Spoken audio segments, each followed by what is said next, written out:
Right, lads, we're back. Here we are. We are indeed. It's been a while. We're back for another Wigwam Jam recording. It's good to see you both. You too, Nathan. It's April, but it feels like, it's been ages since we did it. It has. Well, we've all had a lot going on. It's true. You've obviously been working out. Super cute. Thank you. I think. You're in. So, we're back. We're back for another one. We've just had Motorcycle Display Team in. Very exciting. Every time we have a band in, we're excited, aren't we? We are. It's been great. Yeah. And how are you, Dean? Yeah, very well, thank you. Good. You look tired? Because, of course, no more tired than normal. Dean is right in the throw of Wokingham Festival, I imagine. Yeah. So it's going really well at the minute. There's a few sort of announcements still to come out with the last of the lineup, but that's all sort of well under control now, and it won't be long, and we'll start sort of building the site. Happy days. And we have our own stage, Chris Jam. We do. You fool. Finally. Yeah. I'm going to be doing a little set. Yeah, I thought, the two of you playing the spoons. Whistles. That's right, yeah. They're playing the spoons, yeah. Very good. So, we look forward to that. That's in August, obviously. Bank holiday weekend. Sunday the 10th. No, Sunday, that's a different festival. The bank holiday weekend, isn't it, on the Sunday? 23rd to the 25th, yeah. Can't wait. I look forward to it. I hope it doesn't rain this year. You've just jinxed it. It won't. It won't. Last year. We're in April now, and it's glorious. It's going to go on all summer, clearly. If I take my jumper off, you can see the sunburn from Saturday. Yeah, you do look like you've been out lounging in the sun. Lovely day. You did, yeah. I'm really looking forward to Wokingham Festival this year. Obviously, not just because we get the involvement on the stage, but really good lineup. Yeah. Really impressed. Got Tom Robinson headlining the Monday. Coldplay and Fleetwood Mac tributes, loads of great original acts. I like that we just put in tributes at the end. Yeah. Just in case. Yeah, Coldplay somewhere on the bill. Might as well tag him in it. Yeah. But looking forward to it. And good luck with the rest of the organisation. It's always a great weekend, lots of fun, and I just feel it gets better and better each year. And also, not all festivals are such great beer as Wokingham Festival. Have a good selection. You really cocktails. Do. No, it's good for the family. What more could you want? Yeah, exactly. Looking forward to it. Much better than Reading Festival. Way better. Way better. Yeah. Better artists. Better organisation. Yeah. No, we're looking forward to that. Yeah. Looking forward to it. So we've all been very busy. Hence why we've not. We're a bit rusty, actually. I feel. So yeah. Yeah, a little bit. Need to loosen up a bit. Yeah. But we're doing it in the middle of the day. Normally, you've had a couple by now. Normally, we've had a couple of beers. But it is only. Well, it is 1:10, but Dean's fridge is broken, so there's no cold beer. Well, Chris, Wigwam-wise, I mean, obviously, this is the first one since the awards, which I was obviously, can't believe that was back in January. I know. I'm now going on summer holiday next week. But what an event. Yeah. The awards Happy? and the networking event, fantastic. We best yet. No doubt about it. Best viewing figures as well online. We've been. It always takes about a month to calm down. Yeah. There's still lots of socials to do, and there's lots of momentum from it that you capitalise on. What was interesting speaking to the band earlier, as we know well, is also just the collaborations that come from just being at the event, which is great. Yeah, it's not just us that get something out of it. All the artists. Yeah, that's what I mean. And the labels there pick up an artist or two from it. It's exactly what we want. Yeah, it's been busy since, not just because of the awards, but there's so much going on. Well, how's because obviously the DAB was launched now in Cardiff, and I know you've been doing some stuff up there. We definitely. We got events all the time now in Cardiff. We got a couple coming up. We've got our Battle of the Bands on May the 23rd, which is a Friday at Fullbrook. Has the lineup been announced yet? It's going to be announced tomorrow. Okay. So by the time this goes out, it will be. Any slots available? No, but great, we got four brilliant bands from Wales and the West. Yeah, that's what it's all about. And the winner gets to play at the Wigwam stage on Sunday the 10th of August at 5 Volt. So that is... Yeah, it's huge. Fantastic stuff. Yeah, and all these artists are on the Wigwam Jamma radar, which is great. So it's a progression, and you want people to know that when they're submitting a track, there's Exactly. potential at the Great end of it. opportunities to come And from talking it, of Wales, you boys are off to Focus Wales. Focus Wales next month, yeah. Which is only in a few weeks, right? That's right, beginning of May, and that's going to be good. We're doing the podcast. Somebody's on holiday for that one. Sorry, yeah. But I could dial in, but, you know. Oh, please don't. It's going to be at the Rough Hands Brewery pub in Wrexham. Hopefully we'll have fantastic weather like we did last year at Focus Wales, and it's going to be good. We're really looking forward to it as well. There's even talk. Well, we're talking about DAB. There's talk of adding a few more regions, and that's one of them. Oh wow! So we will see. Yeah, lots going on, lots of number crunching at the moment as well. So progression. Yeah, and that's all we can hope for. We got a plan. We know where we're heading. Great stuff. And Dean, you've been a busy little boy as well, haven't you? With lots of stuff, recordings. Work. We're off to Cannes in a few weeks. Yeah, sort of loads of bands are booked in recently, and then tomorrow I got Mike Lemon, who's one of the Jamma artists. Boy. Yeah. So there's lots of cool stuff that's on the old hard drive at the moment. I'd rephrase that, please. yeah. So much. No, it's good. We're all sort of busy, and it's great stuff. But I do miss you, boys. But we will have some quality time in the French Riviera at Cannes, which we're going to head out to. But this, I think you mentioned the last time we did the podcast was at the awards, and you just launched Jamma 2.0. Yeah, we had. You had the launch before night. the event. Yeah. You had the launch night. We but had. since you have launched the actual platform, tell us more. Thank you, mate. Jamma 2.0 is live. Went live a month ago. It's completely open to everyone at the moment as we continue to grow into this sort of new era. It's packed full of new features, and there's a lot more exciting things to come from it, which we'll be announcing very soon. One thing I did want to announce, as we were discussing earlier, we have now agreed a partnership with Virgin Hotels, which is very exciting. And there are 3 dates confirmed, with the first launch one being on June the 27th. And then the artists, there's going to be, I think it's been sort of, we want to create together, we're all involved, kind of no bullshit, I guess, no waffle industry night, which will be a regular thing, where we showcase Jamma and Wigwam artists, and we have a selection of panellists, but it's not going to be a boring sort of talk down at you panel. We want to get away from that. You must do this, or we really want to get away from that and encourage actual collaborations of these things. The first event panelists will be announced over the next couple of weeks, and it's full of some classic industry legends, such as these two and others. But called worse. But yeah, there's a wait list at the moment. If you want to get a pre-sale ticket link when it goes live, check socials and get on the wait list, because there's only 60 public tickets. I think the idea, isn't it, is that you do these quite often in smaller amounts, so people get more out of that's it. Right. And that's right. Yeah. And the first one's in June, and then the second one, which hasn't been announced yet, and the third is in September and November. But applications to perform at them will be opening up soon as well. But we're very excited. Again, it's about like with the awards. We all about bridging that gap between the digital and the physical, because as we all know, the best connections happen face to face. Don't they? Yeah, providing value to artists. That's right. Essentially. So that's exciting. And as I mentioned, the new site's live. We'll do a little plug for Dean's Jam Jar. I was wondering what that was. So one of the things that we've launched with the new Jamma is called a Jam Jar. It's basically a live tipping function for artists to use to earn more money, and they can use it at Jamma Wigwam gigs. They can use it at any gig. It's theirs to keep. At the moment, it's completely free to have. You've just got to claim it by going onto the job gigs board on the website. Do you have to have a Jamma account? You have to have a Jamma account, and you have to have a Stripe account set up as part of your Jamma account. So basically, that QR code links straight to the artist's Jamma page, and thus their bank account. And when you scan that QR code, gig goers, fans are able to tip the artist and leave. So all they do is scan the QR code and 2 seconds.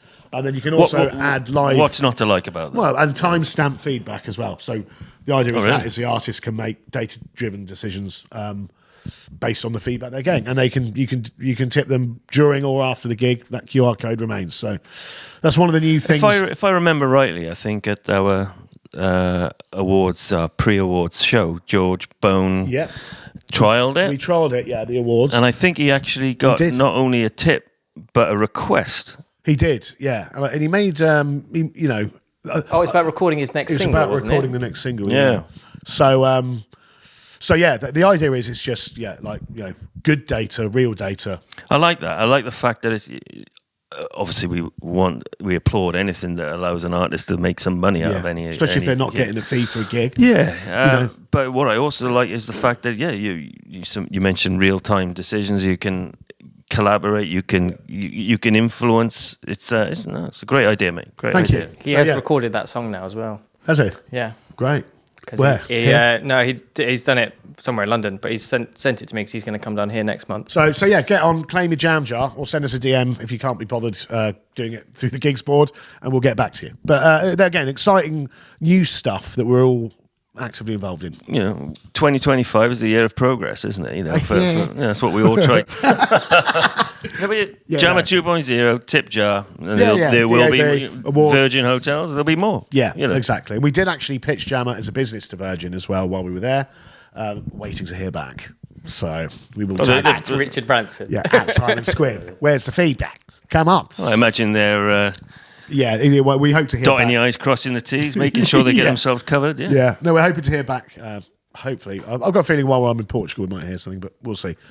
Well, we mentioned that we got Focus Wells coming up, Battle of the Bands, because Firebolt is coming in August, so we're looking forward to that. The summer, we're looking at the calendar. The summer's pretty much booked. There's a couple of weeks spare in July. Yeah. I think so. I think we'll probably do another podcast then. But there's a lot going on. For every DAB region we launch this year, there'll be promo events. Yeah, great stuff. But the year is going so quickly. It is. It really is. But I wouldn't want it any other way. It means that we're all busy and getting through it and enjoying it. And we did mention summer and stuff, and obviously we will be at the Mecan Festival coming up again. I think we're going to do a little bit of recording while we're there, potentially. If there are any artists that are interested in connecting to discuss that, feel free to drop us a note. Yeah. But we're going to do some very stripped back, maybe a little mini interview perhaps, and maybe bring a guitar to the beach. We'll see. We have no plan for it this year. We're going to roll with it, aren't we? I just hope the weather's nice. But we'll all be there. I guess that covers all our news, I think. Onwards and upwards, baby. Yeah. Yeah. And now we'll play the Motorcycle Display Team interview. Let's hear it. Let's have it. Yeah, pop that. Let's definitely get that in there. Good to see you again, Christian. That's the DAB license. We're back in the studio. Yeah, we always start off with something like that we can't broadcast just to get the levels right. A lot of outtakes which must never see the light of day. Otherwise, we'd be finished. Yeah. Just you. Talking of social media, we'd be cancelled. We look like with our new guests, we look like an aging boy band here, don't we? We do. I'm speaking for myself, of course. Yeah, of course. But this is our first podcast since the awards. It is indeed. It's been a while. It's been a while. Yeah. Has been. Good to be back. And that's a subtle link into this podcast, really, because we've got award-winning band in the studio today. Exactly. Give them a nice round of applause. Thank you very much. Thanks for having us. Oh no, Motorcycle Display Team are in the house in Generation Studio. That is as usual, Nathan. I got a little bit of a twinge. Okay. Yeah. Me too. No, we're delighted to have the award-winning Motorcycle Display Team in the house. We got Morgan, we got Steve, and we got Brad. Hello, fellas. Hello. Welcome. Thank you very much. My name is Morgan Condon. I'm from Dublin. Originally, I live in Southend and I play drums in Motorcycle Display Team. I'm Steve. I am from Bletchley, which is in Milton Keynes. Bletchley Park. Well, yeah, I didn't know about it until I pretty much left there. It was still an official secret by the time I left. Shame, I would have liked to have gone. And I'm the singer and the guitarist. We don't have another guitarist right now, unfortunately, as I displayed earlier on. I'm Brad. I think I'm the sixth bass player that these guys have worn out and gone through. Who's counting? I'm still. I'm originally from sort of London, but I grew up here in Germany, so I'm half German, and I play bass. Wonderful. Okay. Now, you've just done a couple of tracks for us here. Yeah, we came down early this morning and recorded 2 live sessions, which we'll play shortly. Yeah, go and what did you think of it, Dean? I think they were really good. So Christian, you obviously saw them at Purple Turtle a couple of weeks back, and were like, these guys are really good. We need to get them down. Yeah, how was the Turtle gig? Oh, we didn't play the Turtle. We played the Bedford. Oh, it's a Bedford. That was another Yeah, start that bit again. We're Sure, you got the right band. memorable gig. I was not at the Bedford. Christian was. Yeah, I think it's probably good to mention that obviously you are an award-winning band, and it was for the song "To the Endless." Obviously, we'll talk about that in a bit, but it was brilliant. The fact that we thought, well, we have to get you down here to play that for us. It's the song of the year, so we got to get a recording of that in the studio. So with them, what surprised me was because when we had motorcycle display team at the Bedford, I wasn't expecting you to sing it, because for those who don't know, it's a 7 or 8 piece We're track. a 7-piece with a string quartet, so 11 of us in total. Yeah, there you go. But there are only 3 of us on stage at the Bedford, which is our usual configuration. Yeah. But you managed to wear many hats in that performance as a 3-piece, and when we saw you playing it, we went, right, you've made a rod for your own back now. Now you can do that everywhere you play. But once we saw you at the Bedford, had to get you here. Just whilst we're on it, how did you find playing in the Bedford? Oh, I love that place. I mean, I hadn't been there for many years before we came to the awards show. And I actually didn't know that round theatre was there in the back there. We'd played upstairs before years and years ago, which is this enormous cavernous sort of like dance hall. But I really enjoyed playing that gig. I really enjoyed it. I think it's an impressive venue. And I think a lot of people don't realise that that's there. And you sort of go into the pub, which is nice, and you walk through those doors into that beautiful theatre. Stunning. We love it. We find it a great sort of leveller for a lot of artists. So with Jamma, with Wigwam and Generation Studio, we obviously come across a lot of artists at different parts of their journey. Some of them are brand new, some of them more established. And what we find is that a lot of people aren't used to playing in somewhere with such great sound, or not used to playing in front of an audience that are sitting down. And so how did you find that? Because it was a little bit different, I think. I really like playing in front of an audience sitting down, because I think you get into it more, weirdly enough, because so many gigs you're standing, everyone has a drink in their hand or somebody's holding their coat, whatever, whereas if you're sat down, it's more like a cabaret, nearly. And I know, because I've been to a couple of gigs recently where I was able to sit down, and maybe it's because of my age, I don't know, but I definitely enjoyed them a lot more. But I just feel people, you can kind of connect with them a bit better. And they just seem to intake it a bit more. So yeah, and it's more relaxed. Yeah. Generally, the chairs are all facing the audience as well. It's much harder to turn your chair around than to That's sit very when you're true. standing. Were you there on the occasion that one of the chairs collapsed on me? No, Yeah. I was not there. Not these days, mate. Now you're trim. Oh no, thank you. You can come again. But no, it was I think some of the chairs needed I wish a I bit of wood was glue. at that. I wish I was there to see it. I'm sure it'll be on the live stream. We'll be able to find it. Oh, I'm sure we can. probably will be. Sure we can find it. Brilliant. Yeah, not my finest hour, but anyway, so you played for us a couple of tracks today. We'll get on to Two of the Endless in a minute, but you also got a new track coming out. Yeah, Sip from a Julep, which is, I suppose, relatively new, but we wrote it about a couple of years ago now. All of our new songs we wrote years ago. Yeah. A lot of people are the same. Just never get round to actually finishing them. Yeah. Or recording them. But no, it's a relatively new song. As I was saying, the title comes from a lyric from the Bobby Goldsboro song "Summertime," "Sip from a Julep," and Steve then wrote the lyrics around that, I guess. If you want to explain what it's about.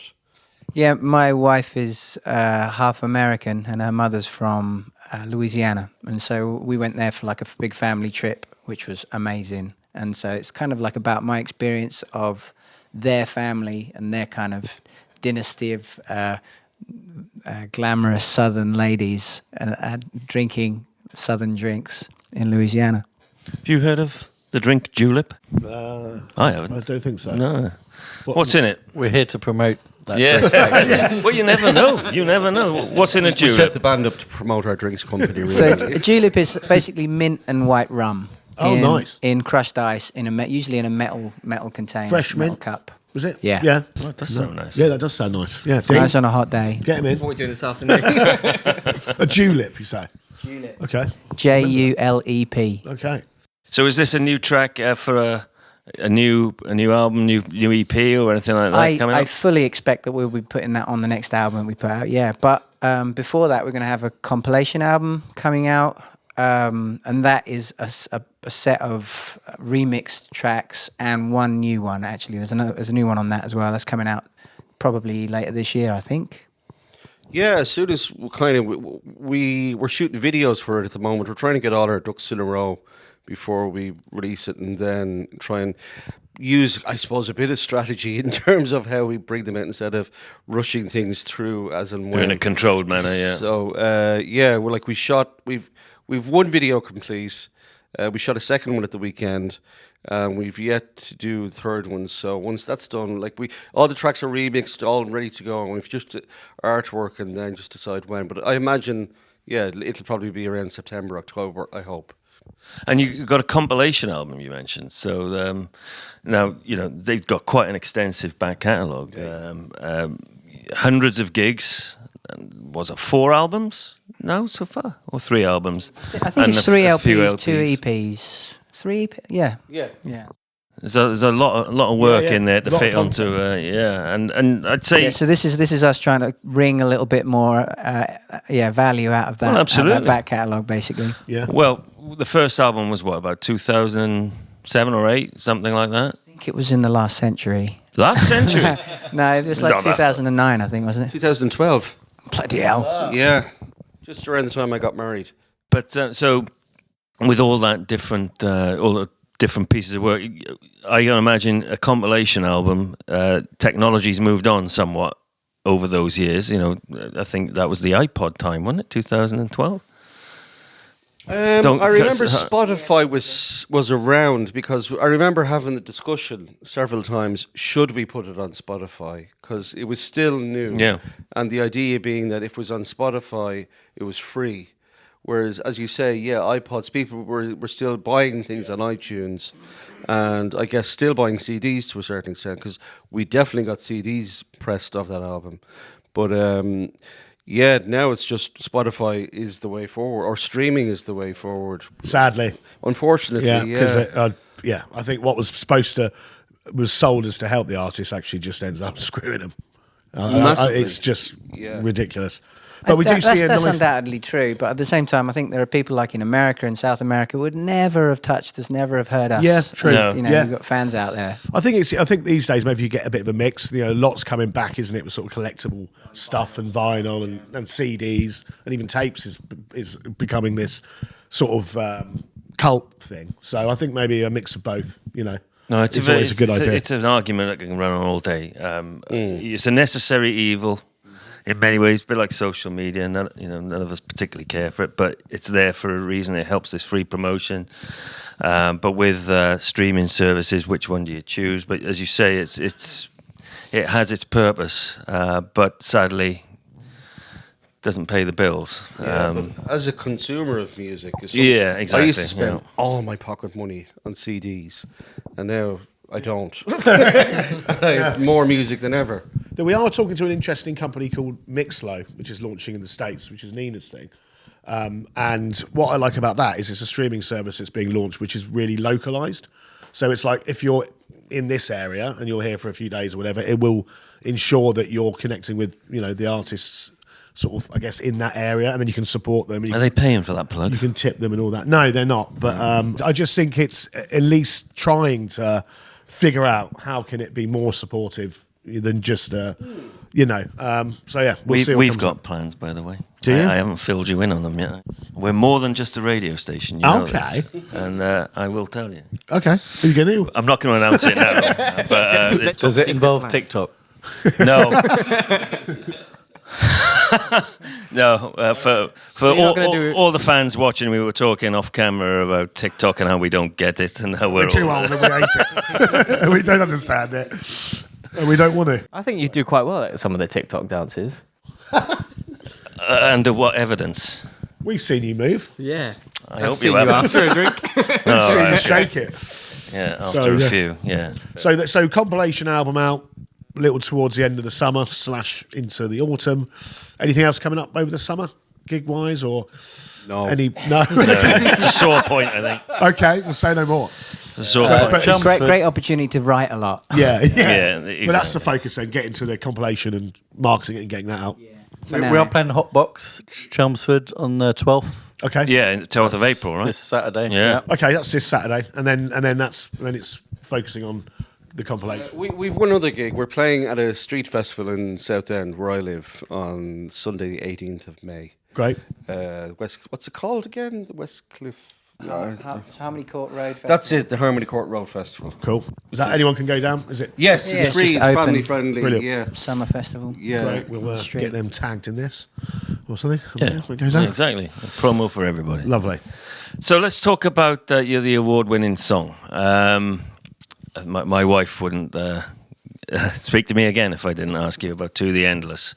So when I first heard that and distributed it amongst the Wigwam team, labelled it as an anti-love song, a bit like I remember saying it was the song the Beautiful South wished they had written. And I remember you saying that. Actually, and I still stand by that. I don't, as good as they were, I don't think they wrote a song as good as To the Endless. Wow, that's high praise indeed. No, Thank it you. was supposed to be. And the when we were judging it for the awards, shortlisting it first of all before we put it out to the public vote. But it had everything. So Morgan, you write the music, if that's correct. Your arranging. Yeah, well, we all take to it. For that one, yeah, that's The Endless was one of mine with the vocal and melody as well. Literally, it came to be. I had the verse kind of as a thing going, but one morning I was literally making porridge for my kids, and the whole chorus just came. And I thought, okay, record that quick. And then I brought it into practice. But when was that? That was about 2011 or 2012. Really? It sat on the back burner for a long time. We couldn't quite work out how to finish it, and we didn't have the mid-late part, which I wrote. That's the solo that I messed up several times today. We won't show that one. Yeah. But I think we gigged it a couple of times, but for some reason it never made it into the set permanently. Yeah, and then years later, I was up one night watching The Last Waltz, the band, and the version of The Wait with the Staple Singers. Staple Singers is in the gospel. Yes. Yeah. They're from Minneapolis. Sorry, I know Staple Singers. Yeah. Very well. Yeah. From Well, Minneapolis. the version of The Wait. Yeah, I think so. Yeah. Yeah, take a load off. Yeah. And I just thought, that'd be cool to do that with To the Endless. And I said it to the lads, and then obviously, you have an idea, but then something of that scale, initially we looked at filming it in a theatre, and we just couldn't find one. It was ridiculous amounts of money to hire a theatre for a day. So but anyway, it was bounced around, and then we ended up recording all of Wereman, that album, and then we came back to The Endless. And we were fortunate enough with Wereman that the guy we worked with, David Holmes, not the guy from Northern Ireland, he's a different David Holmes, but we were so impressed with him, we went back to him and said, we want to do this. We want to get a string quartet, we want to get backing singers, etc., etc. And he really jumped on board straight away and was really instrumental, pardon the pun, with bringing it together for us. Luckily enough, Brad went to school with Nick Squires, so he was able to get in touch with him, and he did the string arrangement for us. So Nick Squires being from the London Philharmonic Orchestra. Yeah, he did a brief stint there, but we went to school in Canterbury, and he was always like a prodigy on the cello from quite an early age, and he was a great guy. I always used to get on with him, and I didn't know how successful he was and who he'd worked with over the years, but yeah, he just came and just did his thing. It was brilliant. Yeah, Because that's the thing, it was mainly put together with favours and friends, really. It's just, the lady who sings with Joe, who does the duet with me, she is a mum of another kid at the school around the corner. Yeah, you were telling me this at the Bedford, and I couldn't believe it. The chemistry that you have in the song and in the video is, is remarkable, and just, and she can obviously sing a bit. Oh yeah, she's great. Yeah, as well as that, the guy playing the piano, that's Joe from my work. The other girl, Susie, she's from my work as well. Yeah. And I feel it's worth saying as well, at no point up until the day we recorded did we manage to do a rehearsal with everyone.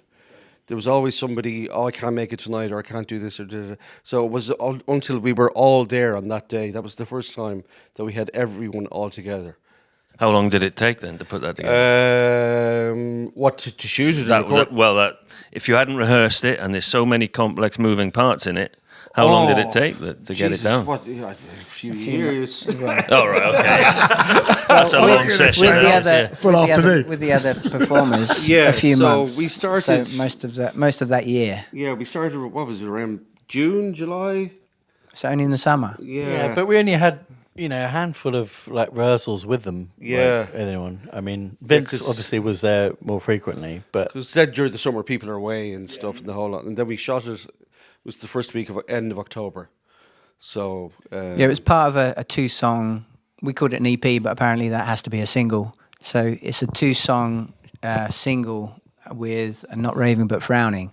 So we thought we'd sort of try to package 2 songs that we had like in that style that we could do in the same setup, and just having those 2, arranging those 2 with strings and all the backing vocals and whatnot. That was enough for us to get to grips with. But it took 13 years. Most of the life of the band. Yeah, no, it is. I mean, you've got 2 versions of it. I remember talking to you again at the Bedford about it, a radio version and the full version, and we play the full version because with the strings on there, and the whole finish to it. It's it's 13 years well spent. okay. And it's a classic, simple as that, and not just musically but lyrically as well. I mean, I've jotted down a number of the lyrics from it, but some of it, it reminds me a bit of, I mentioned Beautiful South, but it reminds a bit of the Fairy Tale of New York in its demeanor. Let's say that it's obviously the protagonists can't stand each other very much, but a lot of relationships go that way, and you put it together so well, and it's a bit comic as well in places. But I got to ask though, what's the lyric? Well, some of it isn't radio friendly, but we still play it because it's, I'm going to say he's going to have to bleep it out. But there's this: what are we supposed to be? Mortal enemy. Why mortal enemy? I thought that was just lovely. No, but it's totally understandable. Yeah. You can see how that happens. We've all been there. But the lyric, was it a belly full of blood? For a pint of blood and a belly full of holes. So what's that bit then? I honest, gotta know. I think it's something that just tumbled out, and out of everything else, I just left it in there. I didn't rewrite it. It just sounded like it fit the part. It's not. Otherwise, everything else pretty much is intentional. No, But I mean, I feel like that song. I think you put your finger on it. It sums up the band that there's a bit of a taking the piss and a bit of like actually we're serious about this. And partly some of that was actually about our struggle as a band trying to get noticed, and basically me and him like a couple.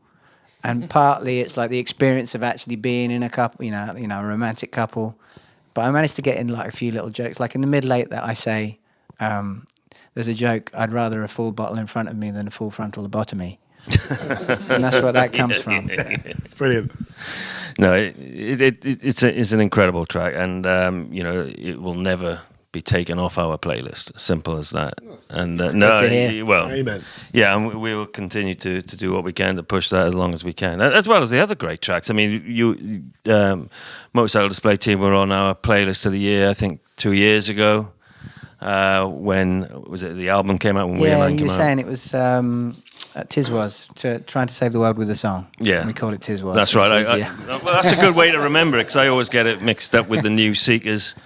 I want to teach the world to sing. So the sentiment is the same. Yeah, but this, and spent quite a lot of time on listening to the back catalogue as well. There's definitely been a move from, I'd say, more high tempo stuff to more, I'd say, some rockier stuff now, and but then To the Endless just blows us away with with a full string orchestra behind it, or a string orchestra behind it.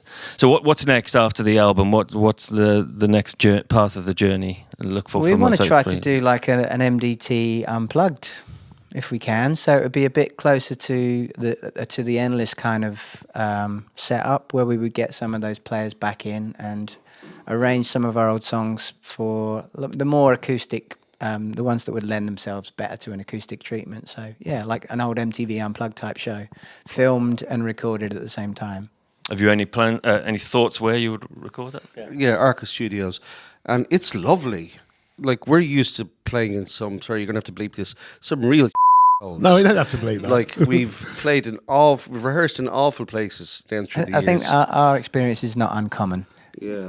But Brad was lucky enough to find it.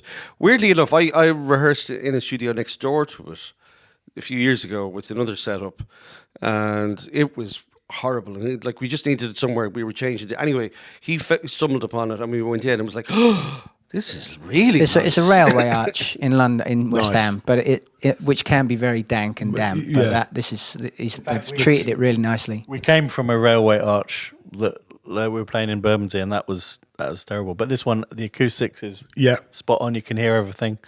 So it's really good, easy. Yeah, and play great there. gear. Yeah. Get to play one of those that I played in this as well. They've got one of those. Oh, the Blues de Ville. Very nice. Because we did an acoustic gig. We don't normally do acoustic gigs, but we got the opportunity to support a band called Man in the Echo. Do you know them? I don't. Not personally, no. Okay, They're they're pretty big. They have a strong enough following. We've been listening to their music for a number of years, and we went to see them, the three of us, last year. They played the Costume Store in Hackney. Paper Dress Vintage. Sorry, was that? Yeah, okay. So then they were absolutely excellent, really, really brilliant. Then I saw the next day they were playing again in the Old Blue Last, and I thought, well, let's see if we can get their support. And they said, yeah, but it has to be acoustic. We were like, okay, how are we going to do this?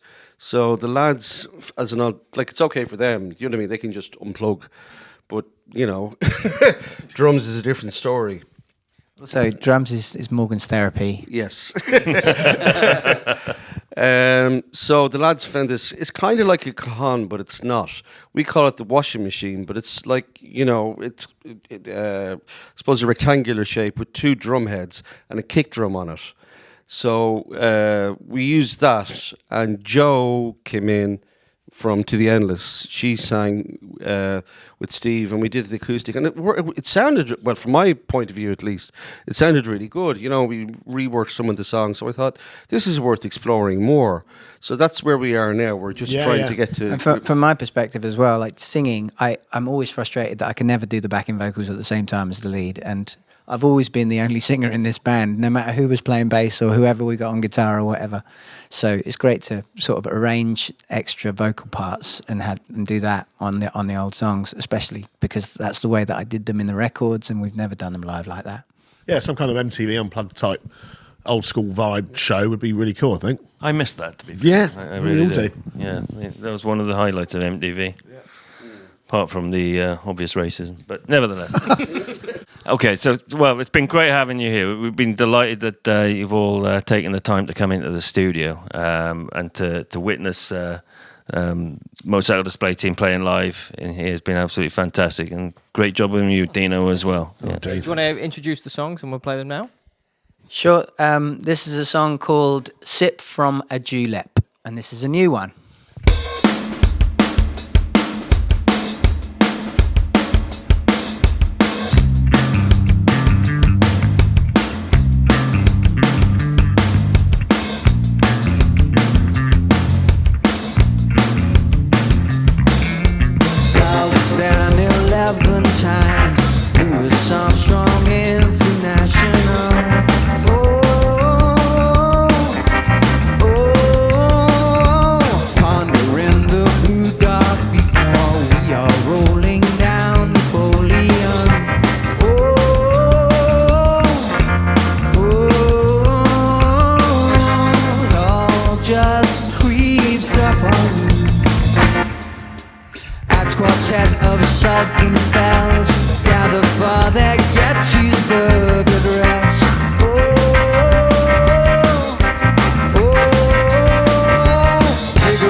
their feet. Oh, oh, sun upon Metairie, just like a waking dream. All was lagniappe to me. Just one shell that Juliet had it all right before the fall. It takes over me as I'm standing there on that old oak alley. Oh, you breast with the diamond, they can scratch their name. The ancient and eternal stretch away. Oh, but what will the children say? Oh,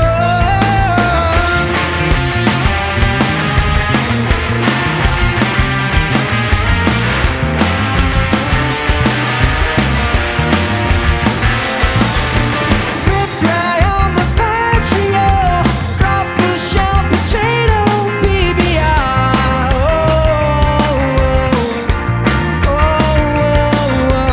Ultraviolet piercing through the Spanish moss that hangs there like a veil.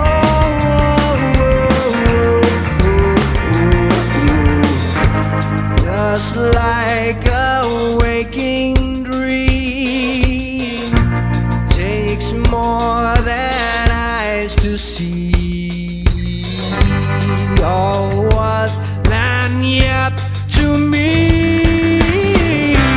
Just one sip that you lived had it all right before the fall. It takes over me as I'm standing there on that old oak alley. Oh, you breast with the diamond, they can scratch their name. The ancient and eternal stretch away. Oh, so long as the kids remain.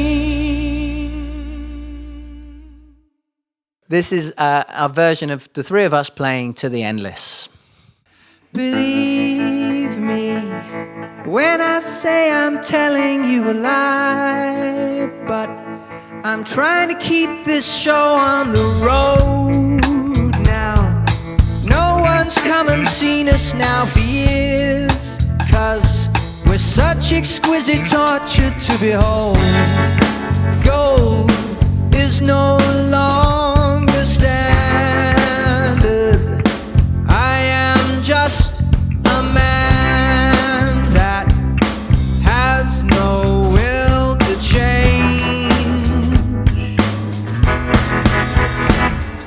A trail of broken promises lies in our wake, and neglect our only child was no mistake. It's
an analogy.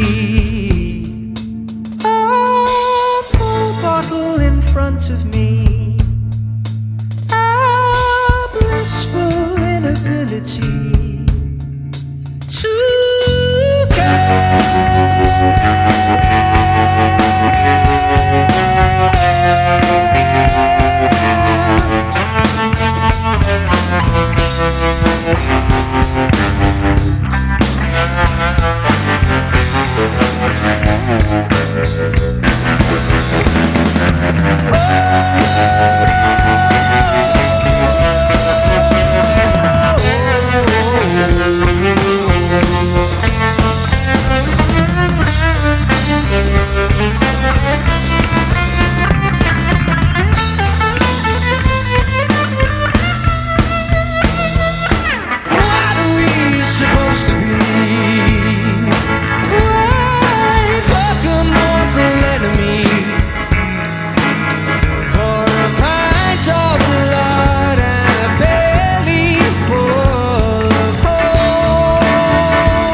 oh.